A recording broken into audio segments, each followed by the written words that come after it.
Le rap est mort, c'est nul ce qui sort aujourd'hui. Et si pour une fois, au lieu de déplorer ce qui sort aujourd'hui, on essayait de mettre un petit peu en lumière ce qui se fait de bien. Donc c'est pour ça qu'aujourd'hui je vous propose 3 projets sortis en 2025, francophones, qui tuent sa mère dans le rap. En premier, La Fièvre de Myro. Un projet super cool que j'aurais peut-être même pas mis dans ce top quelques mois plus tôt, mais c'est en allant le voir en concert, en me faisant inviter, que je me suis rendu compte d'à quel point cet album était génial.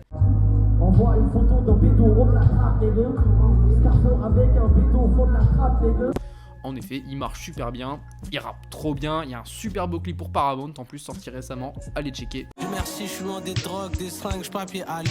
Pas besoin de gratter une pièce, là tu me vois gratter. Ça tue. En deuxième, c'est un peu l'évidence, tant le mec est fort en rap. Rôle d'oiseau, Disha. Déjà d'une, me ramener Dinos pour faire un bon couplet en 2025, moi, je demande pas mieux. En plus de ça, évidemment, le single de Rôle d'oiseau qui a été clippé est excellent et tout le reste de l'EP vole des tours globalement. Des fois ça vole pas haut, on était drôle d'oiseau.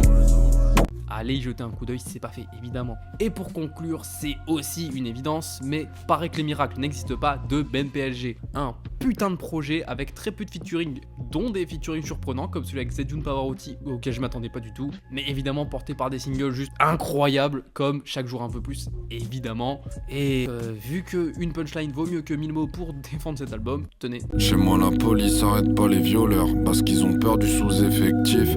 Et des projets, je pourrais en citer toute la journée en fait. Parce que finalement, 2025, quand tu sais quoi écouter, c'était pas une si mauvaise année en fait. Certes, le mainstream, c'était pas terrible, mais comme 5 ans plus tôt en fait, ça fait des années que le mainstream c'est pas intéressant. Ça fait des années qu'on sait plus trop quoi écouter, mais que quand on va checker les scènes underground ou en tout cas un peu moins populaires, on trouve toujours notre pain. N'hésite pas à me mettre en commentaire s'il y a des albums qui mériteraient le détour que j'ai pas cité. Évidemment, Pretty Doll Corps et compagnie, il y en avait plein. Je pourrais en faire plein de parties en vrai. C'est 2025, c'était pas si nul en fait. Et le rap se porte très bien quand on sait où regarder.